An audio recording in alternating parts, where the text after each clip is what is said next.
Well, you notice this title that I've given to today's lesson is the stolen blessing, which I put in quotation marks because he stole it and yet it was his. And so there's a little bit of an interesting contradiction in terms there, but the word stolen certainly helps to portray the fact that this is a rather infamous chapter in the Bible. More on that in a moment. Just as a reminder, in case you weren't with us last week, I mentioned skipping chapter 26. It's just because it's just not devoted at all to the life of Jacob. In fact, it's the only full chapter that you have in the Bible that's completely devoted to Isaac. We see some more about Isaac, primarily now as it pertains to the story of Jacob. And I mentioned this to you before. I styled Isaac the unremarkable patriarch, not because he's insignificant, just because the story doesn't emphasize him. We're not given a lot of information. There's a purpose for this, and it's not to denigrate Isaac. It's more just that when you think about Abraham being the seminal patriarch, it starts with him. The original covenant promise is given to him. But Isaac is the one who is the father of Jacob, and Jacob is the father, as I pointed out last week, of the 12 patriarchs. So the story needs to concentrate on both Abraham and Jacob, but primarily Jacob, because this is what God is doing. God is developing this promise. God is moving forward the program of redemption, and it's primarily taking place through Isaac's son, not so much Isaac. So I don't know that I would want to call him a placeholder. It is really interesting to look at some of the stuff that we have on him. There's some positive stuff. There's some negative stuff. Unfortunately, what we see today is negative. So that brings me to this next comment. As chapters in the Bible go, I have to tell you, to me, this is a really sad chapter. It's sad when people for whom your expectations are high disappoint you. Therefore, it's always wise to remember that the best of men are men at best, and that anyone can disappoint you, and we all fail each other from time to time. This is a huge underscoring of that truth, because this is our star family, right? That's kind of what I was just saying again by way of introduction. So you're kind of looking for them to be exemplary, and you're looking for them to teach a lot of lessons, and boy, they do. They're just not all positive, and that's the way this particular chapter is. This star family, I mean every one of the stars in this star family is bedimmed. And they are bedimmed by their reliance on human ingenuity and on their exhibition of willfulness. And I realize that I'm using fairly strong language to bring these points out to you, and I hope that that doesn't keep you from being willing to see yourself in this, because that's really the whole point. This is kind of convicting, really, when you realize some of these things are threads that we've seen before. We saw some deception on the part of Abraham and Isaac in his dealings with the Philistine chief about his wife. And the apple doesn't fall too far from the tree. So anyway, here's this. Talk about a lesson. I mean, if you want a broad-based lesson to take away from what we have today, I would say think about Galatians 6:7. Be not deceived. In other words, don't kid yourself in the vernacular. God is not mocked. Whatsoever a man soweth, that shall he also reap. Folks, I would hasten to point out to you that that is a natural law in the realm of agriculture. And it's a spiritual law.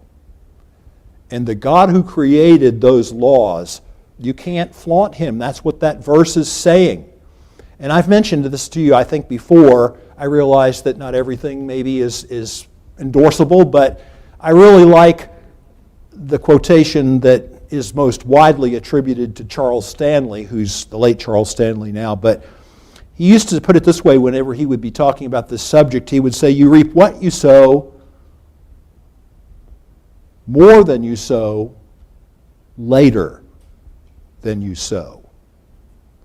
That's a pretty good way of capturing not only what's true in agriculture, but what is true in our spiritual lives. You reap what you sow, more than you sow, later than you sow. And we are really going to see that in this lesson today. So let's talk about initial blame. We're good blame passers along, aren't we? That's also part of human nature. I mean, the minute God confronted Abraham, Adam, the minute God confronted Adam, what did he say? Well, the wife that you gave me. I mean, we are really good at passing the buck. I want to say this to you because I think this is an overarching spiritual principle. Every one of the key players in this, so Isaac, Rebekah, there's 4 of them, Jacob and Esau, every one of them exhibits what I told you already. Are you looking for somebody to kind of start with? I'll start here. Because there's an overarching spiritual principle, and that is that the man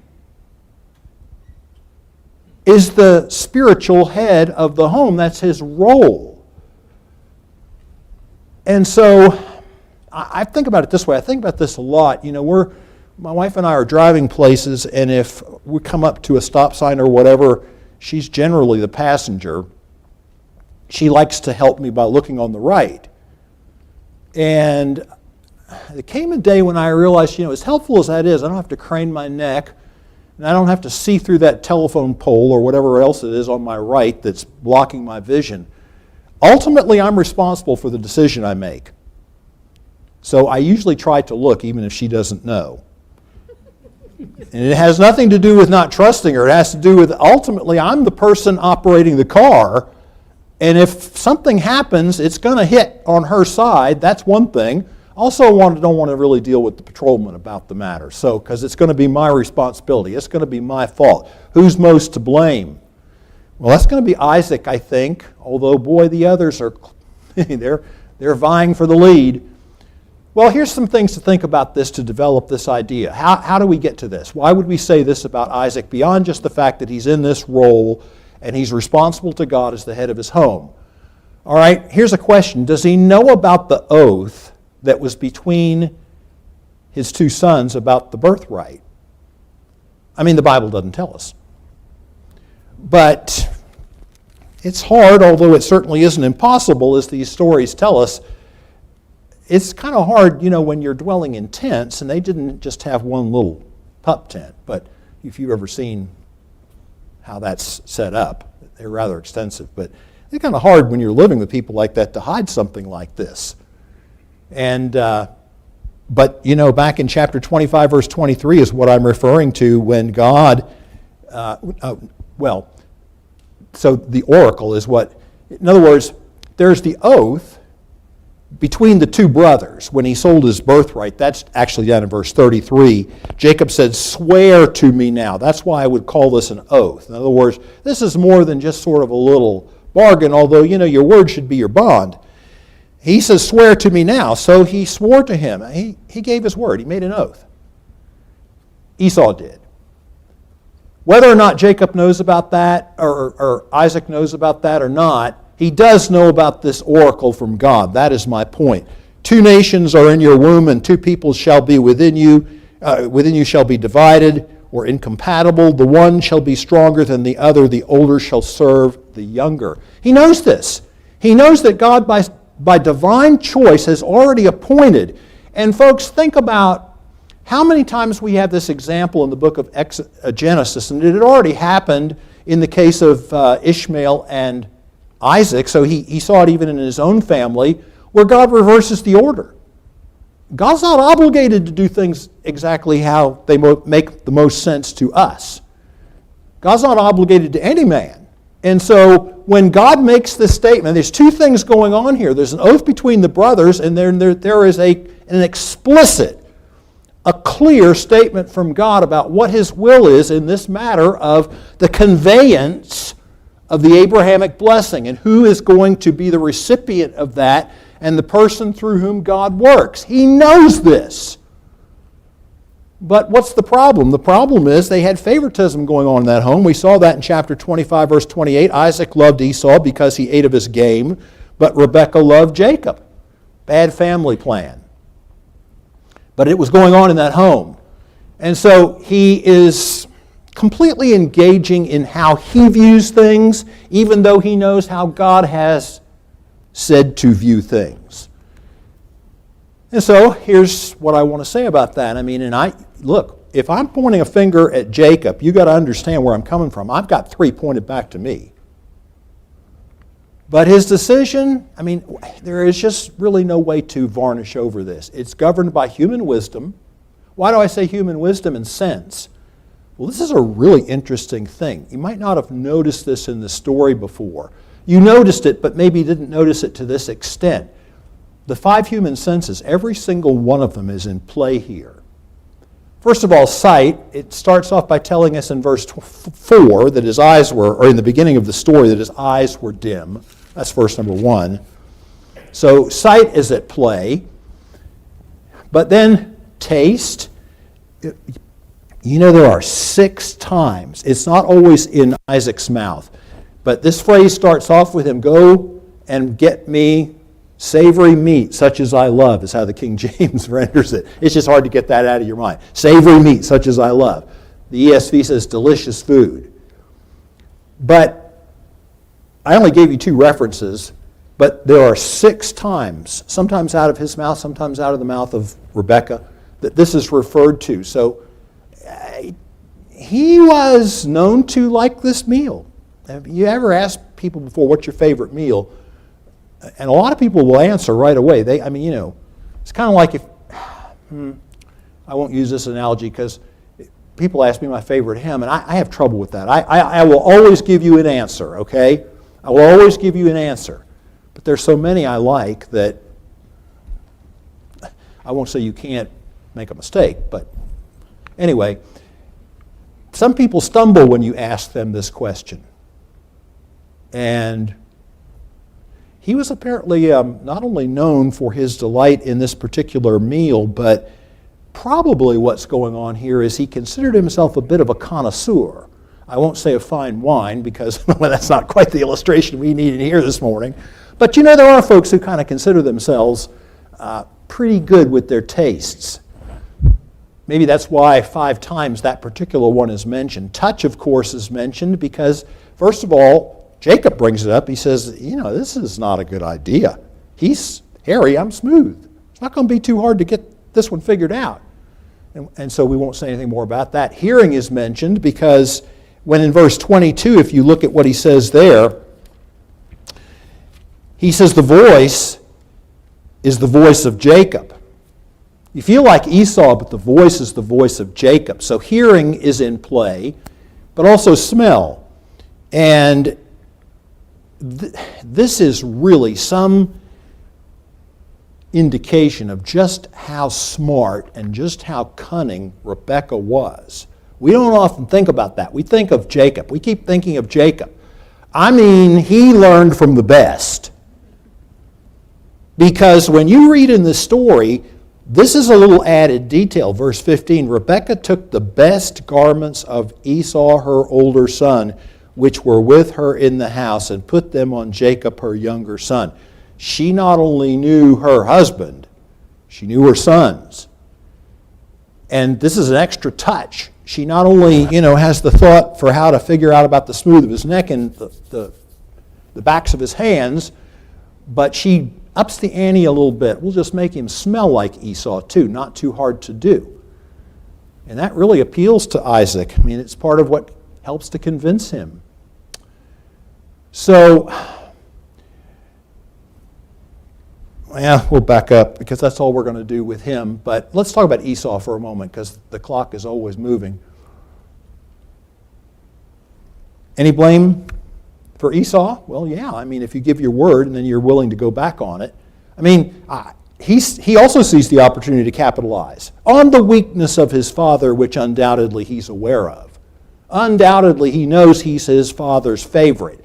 So when his father comes to him and says, you know what, and there's nothing in the text that would indicate that Isaac's got a foot in the grave. In fact, we know that Isaac lives at least another 20 years, and I found it interesting, but I was unable quite to confirm how he deduces this, but W.H. Griffith Thomas says that he had over 40 more years to live, but we know it was at least 20 because when they ended up having to send Jacob out of there, and Jacob was with Laban 20 years before he starts his journey back. Now, how much time was involved in that? You wouldn't think that it was another 20 years. I'm not sure how he gets that, but there's nothing in the text to indicate that he has a foot in the grave, more just that I think he realizes he's approaching the point in life. Doesn't help any that he can't see. You know, these things bug you as you get older, start falling apart. Now, he doesn't know when, but he just wants to be sure he gets this done. And so he says, get your weapons, go to the field, make some food, I'll bless you. I want to be sure I get this done. Well, Esau doesn't say, well, Dad, you got to remember. Or, Dad, there's something I never told you about. I promised Jacob. I shouldn't have done it, but I did. No, he's off. He sees an opportunity to capitalize here. And Rebekah, like I said before, don't underestimate her. I think that Jacob took after her. Not that he didn't take after Isaac any, but I think he really took after her. I think the story would bear this out. You have to sniff a couple times. In other words, there's nothing explicit. But it's like when this happens, it's a little bit like the way it was when that day Esau came in and he said, I'm famished. And Jacob's got the stew going, and it smells so good. And he says, give me some of that red pottage there. And he says, sell me this day your birthright. He's ready. He's got a plan. I think the same thing is true here. I think she's seen this coming. She knows her husband is intent on doing this. She just doesn't know when. So when she hears this, it's like this plan is all ready to go. What she tells him to do is all ready to go. She jumps into action. The problem is, what kind of action? And the question for me is, and the question for you is, when we hear about this, that, or the other, is that our first inclination to jump into action? Or do we pray first, or think about it first, or wonder what God might be doing, or do we jump into action? Because, sometimes our own abilities, our own intelligence, our own scheming works against us in those cases. That's, I think, what happens here. And then, of course, you have Jacob and his response to this. You notice what's really interesting about this. When his mother proposes this to him, it's a bald-faced deception. And he doesn't bother to say to her, well, Mom, this isn't good. I mean, I know where you're coming from, and I'm right with you, but this is not right. Now, he's not worried about that. The only thing he brings up is, if I get caught, I'll seem like a mocker to him. In other words, here's the idea behind this. It is a word that literally means mocking, and you and I are probably looking for a word there that means to deceive, which is like a secondary meaning of this. The idea would be what you would say, what he would anticipate his father saying if he got caught, which would be, who do you think you're kidding? So that's what he's talking about in verse 11. He's talking about getting caught. He's not talking about the spiritual realities of what he's doing wrong. All right, we have to move along. Ultimate responsibility. So here's what I was talking to you about a moment ago. Everybody's got a problem here, but Jacob is the one who's ultimately going to go along with this, is he not? So Rebekah and Jacob, they have a righteous cause, don't they? They do. They're both in the right. But when you're in the right and other people in the wrong, do you fight fire with fire? Or do you let God... I'm not saying there's never a credible action that we're supposed to take, but I'm just saying there's no hint of involving God in this. Jacob is still responsible for his actions. And think about this. Here's just some things to think about, how serious this is. He's so ambitious. Remember, what we're talking about is Jacob, the struggle for blessing. He's so ambitious. He's so intent on being absolutely certain that he acquires that blessing, that when his mother says, upon me be thy curse, he goes along with that. So to me that ratchets this up a little bit. He lies to his father 3 times. You can notice this in verse number 19. Jacob said to his father, I am Esau, your firstborn. When his father says, who is this? Then in the next verse, this is worse. This is worse. When I was reading this a moment ago, I heard somebody give a sanctified groan. That's about what I would say. Isaac says to him, he's a little suspicious here. It's like that guy that was sitting next to me on an airplane one time, and there was a problem, and everybody knew there was a problem with the airplane. And we weren't quite sure what was going to happen. And this guy, we're sitting here in Ghana, West Africa. So you're already a little on edge. And this was a black guy sitting next to me, tickled me because he was from Worcester in the U.S. And he spoke with that accent. It just sort of tickled me, but he looked at me and he says, "Something is fishy." And I was thinking the whole time, something is fishy. It was. They turned around and went back. But anyway, that aside, he knows something's fishy here, so look what he says. You talk about upping the ante. He asks, "How is it you have found it so quickly, my son?" He answered, "Because the Lord your God granted me success," or as the King James says, brought it to me. In other words, the venison. How'd you get this so quickly? Oh, God brought it to me. Now we're going to involve God in our wrongdoing. But here's where this is where it gets uncomfortable for me. Maybe it will for you. Fundamentally what the issue here is a failure to live by faith. And I'm going to develop that for you just a piece. Have you ever thought about this, how difficult it is to live by faith? Because I am so prone, and you are so prone, to take things into our own hands. And I'm not saying there are not times when God indicates a specific action to you in response to a situation. If you have that, then you have everything you need. But lacking that, we better pause and figure out what's going on. Why do I say this? Well, neither one of them seems to believe. That is, mama and son. Neither one of them seems to believe God can keep His promise. This is deja vu, right? This is Sarah all over again in Abraham, where the years go by, the years go by, the years go by. They've been promised a son. They don't have a son. They say, well, we better help God out. We can help God out. What about Hagar? What about Hagar? We've had problems ever since, haven't we? What about Hagar? But that's us. That's us all over the place. God made that promise. God made that determination in that oath. They don't seem to think God can bring that to pass, but not yet. Beloved, you and I are just as bad. Just as bad. They both fall back on their considerable powers of cunning. That's why I say don't underestimate either of these, but Jacob learned from the best. In fact, someone has made the observation, and I think this is kind of an astute comment. Who is the better hunter after all? It said back in chapter 25, verse 27, that Esau was a hunter.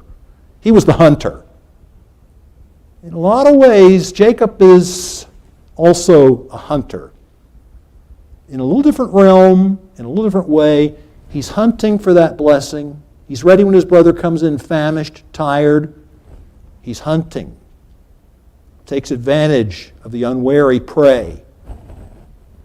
He's still hunting for that blessing by deceiving his father. And one more thought.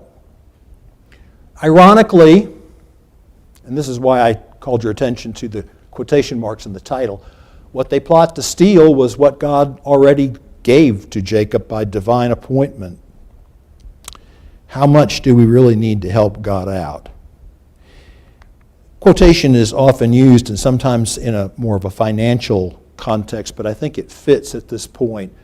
I've always enjoyed and appreciated this quotation. Hudson Taylor, some of you probably did some reading in the recent missionary reading contest from Hudson Taylor, about Hudson Taylor. God's work done in God's way will never lack God's supply.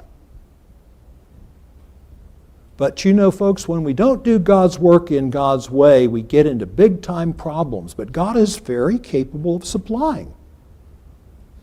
We just need to keep hearing that. We just need to keep hearing that because every day we forget. Here's the last one. There's a predictable outcome to all this. What did we say at the beginning? You reap what you sow, More than you sow, later than you sow. Is that really true? Oh, wow. I'm not going to spend a lot of time with this because we'll be seeing it and seeing it and seeing it. But of course, here's one of the saddest. I said this was a sad chapter. This is one of the saddest things. This family is forever fractured by what they did at this point. They'll never be the same. There are going to be repercussions, as we're going to see in a moment, that just can't be undone. You can't undo this kind of thing. And so it says here, Esau is outraged. He realized for the second time now he's been outdone by his brother. Verse 36, is not he named rightly Jacob? For he has cheated me these 2 times. He took away my birthright, and behold, now he has taken away my blessing. And again, it's too little too late, but Esau is not the subject of our study so much. Have you not reserved, he says to his father, a blessing for me? Talk about irrevocability. Talk about not being able to beat these laws that God has put in place. Look what Isaac says. You can't undo this. Behold, I have made him lord over you, and all his brothers I have given to him for servants. And with grain and wine I have sustained him. What then can I do for you, my son? Esau said to his father, have you but one blessing, my father? Bless me. The author to the Hebrews says, and it's brought out here, he's crying at this point, trying to change his father's mind. Look what Isaac says. Then Isaac, his father, answered and said to him, behold, and notice how the ESV translates this. Because if you're more familiar with the King James, it just renders it of, which is legitimate. But probably this is a better rendering, because both of the words, dew and fatness, or whatever you've got going on here, have a preposition attached to the front, which is how Hebrew does things. The preposition is a separate word, but when you use it with a noun like this, it's attached. And that preposition, min, means from or away from. So this is, in other words, stronger language. And what he's saying to him is, I gave him the grain and the dew and the fatness of the earth. What am I going to give you? And so he gives him a blessing which is appropriate for what he finally realizes has happened. The outworking of God's plan and a recognition of what Esau's character was really like. He was not worthy of the Abrahamic blessing. He was an immoral, a profane person, the Bible tells us. His father couldn't have been unaware of those proclivities and actions. And so it says, behold, away from the fatness of the earth shall your dwelling be, and away from the dew of heaven on high. I already gave that to him. You're going to be away from that. Well, where did he end up? Edom, which is what he's named for. And if you've ever traveled in Bible lands, yeah, wow. Don't complain about the heat and humidity here. I'm guilty as you are, okay? I'm not a heat and humidity person. But when you look at that territory we're talking about now, it's wild, it's inhospitable, it's dry, it's arid, it's infertile.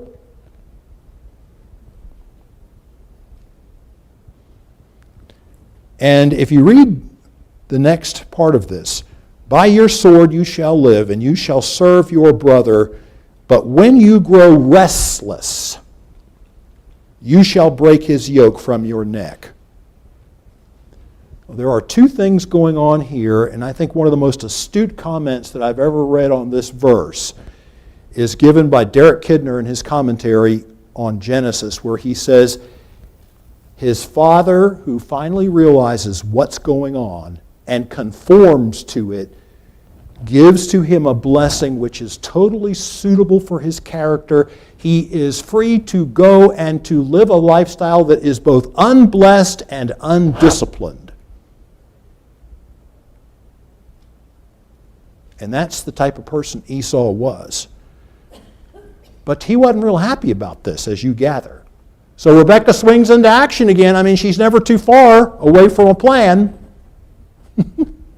I just see us. I'm not making fun of her. She says, if you look at that verse 44, well, here's the plan. She says, look at how smart this is. Okay, I'll use the word cunning again. How does she accomplish delivering Jacob from Esau's wrath? Well, she knows how. All she has to do is go to her husband and suggest, he married those 2 Hittite girls, and they are a royal pain. Well, she didn't have to convince Isaac about that. We better send him over there kind of like Abraham did to get you a wife. We better send him over there and to my brother Laban's house. Smart plan, right? But you're never going to outsmart God. You're never going to outsmart God. I don't care how smart you are. Look at what she says in verse number 44. She says, and stay with him, that is her brother, a while until your brother's fury turns away. Good luck with that. They say time heals all wounds, but it's not going to be a while, because literally, and the King James nails this one, literally a while is a few days. Now, you say that's a figure of speech. Maybe, but it's a figure of speech designed to emphasize it won't be that long. I won't miss you that long. I won't be separated from the son of my love that long. Just a few days. It's only a 400-mile trip, so figure how long that takes to get there. And then be there for a month or so till Esau cools down. Then it's a long trip, you get back, but maybe 6 months, maybe a year, is what she's thinking. Well, it turned into 20. You know this and I know that, because you can't beat God. Not only that, and I think this statement is sustained. I don't think you can disprove this statement. I didn't originate it, but I think you can sustain it. I don't think she ever saw him alive again. I think she died. When he comes back at last and finally makes his way to Beersheba, it's only Isaac who's there, who's mentioned. I don't think she ever saw him alive again. Talk about consequences. Talk about sowing and reaping. So here's what I want to say in conclusion. So there is not a person in this room this morning, awake or asleep, who doesn't want God's blessing. We want it in our homes. We want it in our finances. We want it in our marriages. We want it in our jobs.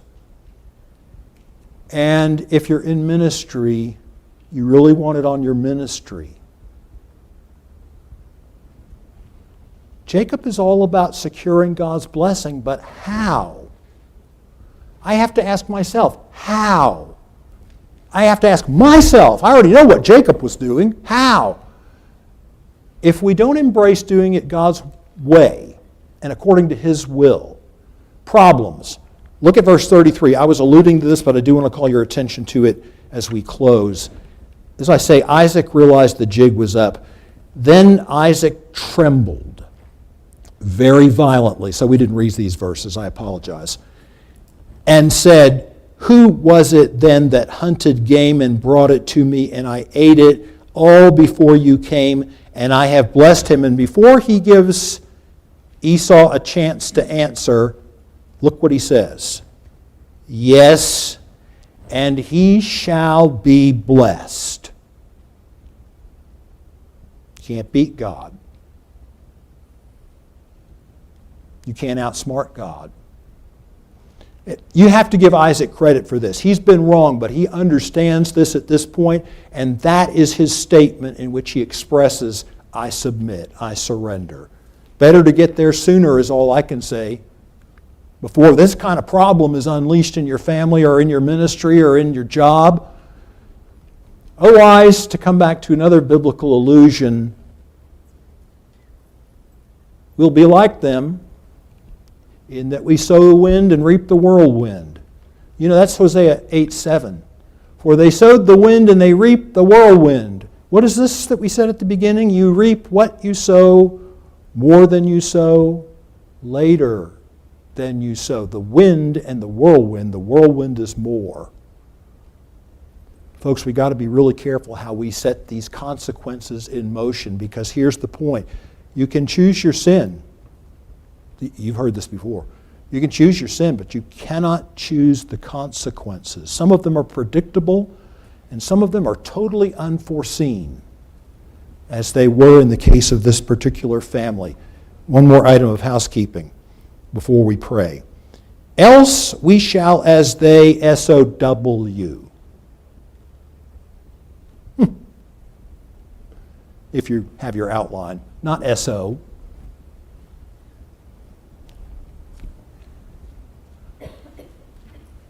Okay, let's pray. Father, thank you for this time that we could spend. I pray, Lord, that you would just encourage us, strengthen us. Lord, we stand so guilty so often for doing this. So often we fail to wait on you when we know that the psalmist tells us, wait on the Lord and be of good courage, and he shall strengthen thine heart. Wait, I say, on the Lord. Isaiah reminds us, but they that wait upon the Lord shall renew their strength. Give us renewed determination to do your work according to your will and in your way. In Jesus' name, amen.